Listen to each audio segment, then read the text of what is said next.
ఇక్ష్వాకు వంశీయులు ఏ గోత్రాల్లో ఉన్నారో నీకు తెలియదు. నీకు చెప్తున్నావు, హైకోర్టు అంటున్నావు, సుప్రీంకోర్టు అంటున్నావు, నీకు తెలియదా? వాళ్ళకున్న ఇమ్యూనిటీ ఆర్టికల్ 124(4) ఎవడైనా ఇప్పుడు దాకా ఏ ప్రధానమంత్రి అయినా ఇంపీచ్ చేయగలిగారా?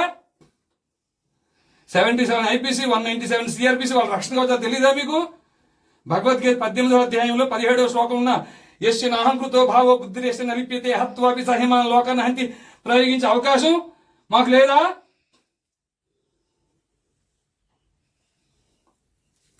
ఏమీ తెలియదండి అయ్యా. పండితులు వేషం వేసుకుని తెలియని నటవిట శూద్రుల వనితలు స్వవచమౌటకు ఉపదిశించి సంతసిల్లి స్వరలయంబులెరుంగకని శిలత్ములై సుభక్తులకు సమానమని దుడుకుగల నన్నే దొరకొడుకు బ్రోచురా. స్వరం తెలియదు. స్వరం తెలుసా? లయ తెలుసా? ఇక్ష్వాకు వంశీయులు ఏ గోత్రాలు ఉన్నారో తెలియదు. క్షాత్రం కలిగిన వారు మీ పరిధిలో ఎంతమంది ఉన్నారో తెలియదు.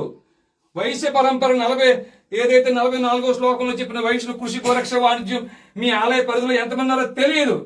అన్ని మత ప్రార్థనా మందిరాల్లో బోధిస్తున్నారు ఈ దేశాన్ని ఎలా దోచుకోవాలని. తెలిసిందల్లా ఒకటే, బలుపు అంతా ఒకటే,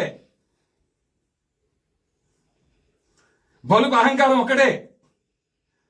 మీ స్వామి ఎప్పుడు దందుర్బాణాలు పట్టుకొచ్చి మీ మాటలు వింటడం ఉన్నావా నువ్వు?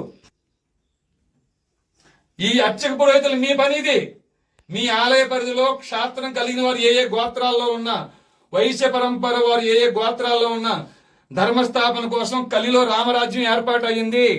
భగవద్గీత 4వ అధ్యాయం 7-8 శ్లోకాల ప్రకారంగా. అయ్యా వీళ్ళు అనుకుంటున్నారు